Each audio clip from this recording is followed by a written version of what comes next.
O vaso de porcelana. Qualquer que seja o caminho escolhido, será preciso enfrentar os problemas com coragem e determinação. Contam que, há muitos anos, um grande mestre de um mosteiro zen tinha um ajudante extremamente eficiente na administração do lugar. Porém, devido à avançada idade, o mestre precisou se aposentar. O mestre, então, reuniu os alunos para dar a notícia e informar a todos de que precisaria de um novo ajudante. Ele disse: "Vou apresentar um problema a vocês. Aquele que resolvê-lo primeiro será o novo guardião do mosteiro." O mestre colocou uma mesa no centro da sala e sobre ela pôs um vaso de porcelana com uma belíssima rosa vermelha. Em seguida, ele anunciou: "Eis, este é o problema." Os alunos contemplaram perplexos o que viam: os desenhos sofisticados e únicos da porcelana, o frescor e a elegância da flor. Todos pensaram: o que isso significa? O que devo fazer? Sem saber como agir, eles ficaram paralisados. Depois de alguns minutos, sem que ninguém dissesse ou fizesse nada, um monge se levantou e foi até a mesa, pegou o vaso de porcelana e jogou no chão. O vaso se espatifou em 1000 pedaços. Todos ficaram em silêncio, chocados, temendo que o mestre tivesse ficado irritado com o ocorrido. Mas ele se levantou lentamente, foi até o aluno que jogou o vaso no chão e lhe disse: "Você será o novo guardião do templo." Eu fui muito claro e enfático quando disse que todos estavam diante de um problema, mas ninguém reagiu, só você. Os problemas têm esse efeito sobre nós, deixam-nos paralisados, fazem com que pensemos neles, levam-nos a contemplá-los, a analisá-los, mas isso não os soluciona. Só existe uma forma de lidar com os problemas: enfrentando-os sem medo. Vocês sabem, minha gente, que eu venho passado por uns problemas de saúde por conta de umas dores que eu vinha e ainda estou sentindo. E por isso eu passei por momentos terríveis, porque eu tinha que fazer fisioterapia, as dores eram insuportáveis, eu não podia tomar anti-inflamatório, porque o médico disse que na minha idade não se deve mais tomar anti-inflamatório, que a cura tem que vir pela fisioterapia e pelo repouso. Eu não podia fazer repouso. Por quê? Porque eu tinha uma casa para administrar, não é? O mínimo que fosse era trabalho, tinha animais sob a minha responsabilidade, tinha a minha irmã inválida totalmente na minha responsabilidade. E, minha gente, isso me fez sofrer terrivelmente. Mas a gente sabe que uma das características do sofrimento, da dor, é o amadurecimento. Então eu estava como se fosse o vaso que o mestre colocou para todos resolverem esse problema. Existia um problema. A solução não veio. Eu reclamei, depois eu parei de reclamar. Eu me maldisse, depois eu parei de me maldizer. E eu botei a mão na massa.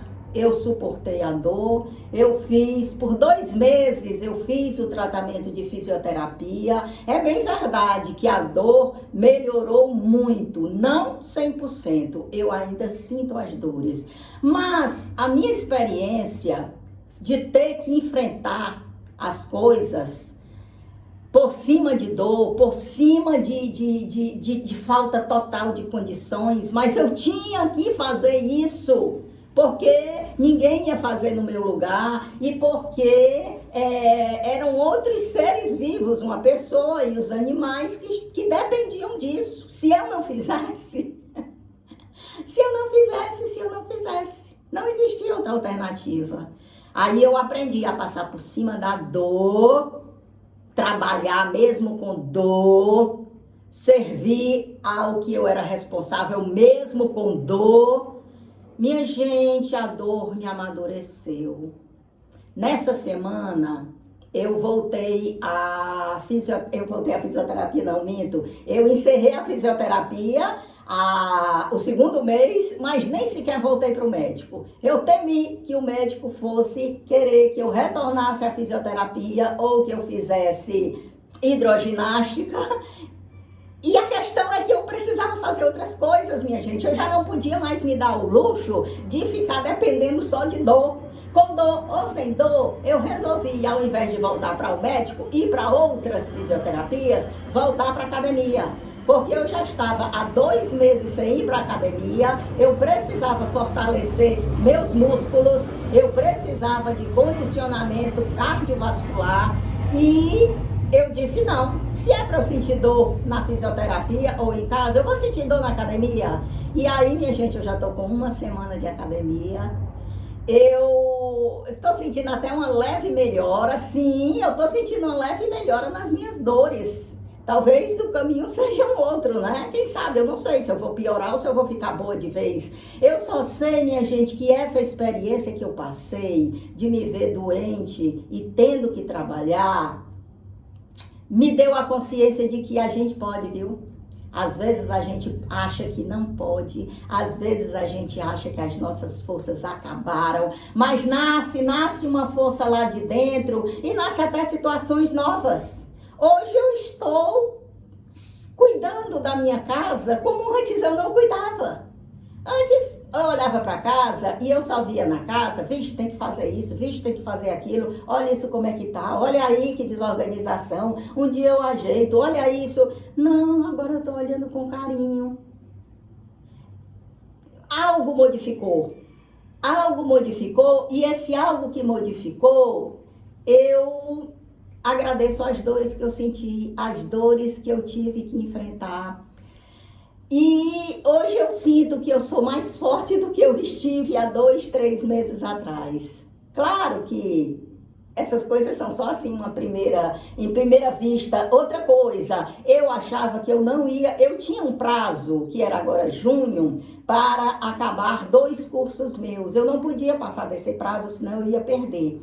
Então, minha gente, eu não sei como eu consegui varar as madrugadas estudando, mas eu consegui concluir mais 2 cursos. Restam-me 3 cursos. E aconteceu também uma outra coisa muito legal, que eu me inscrevi, né? Eu estou fazendo atualmente 3 cursos. Um deles, que eu acabei de me inscrevi há exatamente 2 meses, que é contação de história.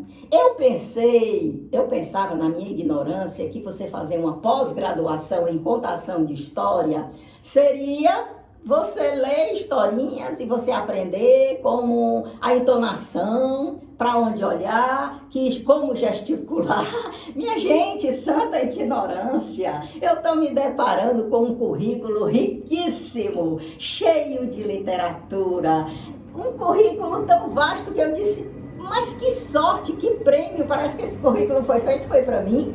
Tanto é que, já que eu estava com tantos problemas nesses 2 meses, eu adquiri muitos livros. Olha aqui, minha gente, essa coluna todinha foi adquirida nesses 2 meses.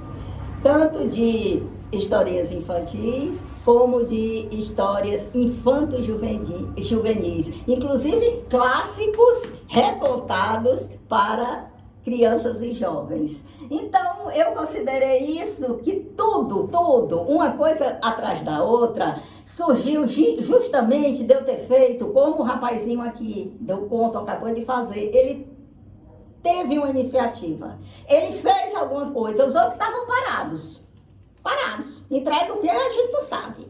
Mas esse rapaz foi e quebrou, ele fez qualquer coisa para tirar daquela inércia. Ele quebrou o vaso e era isso que o mestre queria. Ele queria uma atitude, porque sabia que ali o de menos importante era a questão do vaso. Mas significava o quê? Quando você enfrenta, você descobre a sua capacidade. É bem verdade que hoje a minha vida está sendo só estudar. Mas, minha gente, eu nasci para isso.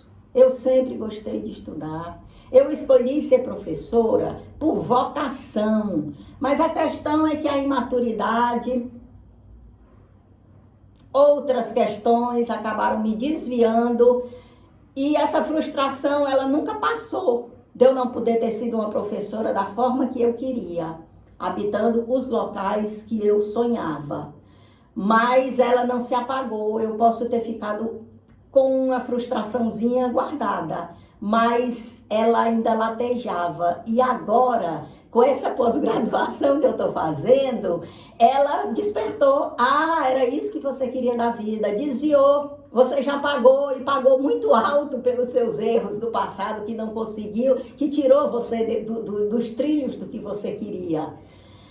E hoje ela voltou com força total. Por isso que eu me sinto realizada, eu me sinto satisfeita de estar hoje dedicando grande parte do meu pequeno tempo ao estudo, às leituras.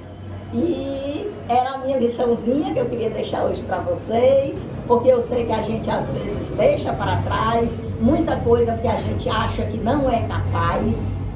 Mas quando a vida aperta e lhe obriga a você a realizar, você vê que vai conseguir. Essa semana eu ainda não estou com um bom desempenho não, nos exercícios, na esteira, que é o meu treino para as corridas. Tem corridas no próximo domingo, dia 12. Eu tenho que estar preparada até lá, mas eu ainda tenho uma semana. Então, a gente pode ter certeza que a gente tem capacidades que a gente desconhece. Agora também tem que pagar o preço, minha gente. Eu tenho que me dedicar mais do que nunca aos estudos. Eu tenho que esquecer que existe rede social, porque você sabe quando a gente entra nas redes sociais, o tempo voa, a gente se perde só olhando aquelas coisinhas legaisinhas de ser vista, mas que não adianta de nada para a vida da gente. E agora meu sobrenome passou a ser estudar. Estudar para poder dar conta daquilo que sempre foi o meu objetivo, mas que eu me perdi todinha pelo meio do caminho da minha vida.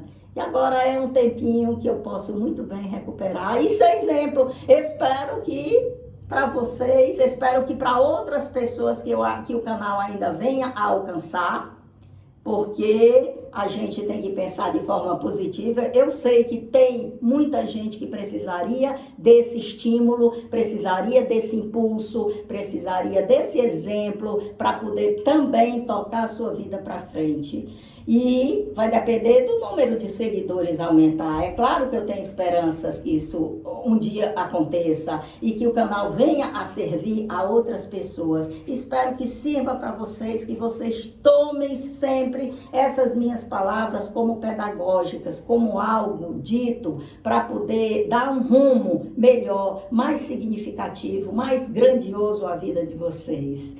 Vou ficando por aqui. Vou deixando um forte abraço para vocês e vamos seguir nas nossas historinhas, porque elas têm muito para ensinar para a gente. Tchau, um bom sábado a todos e até outra oportunidade.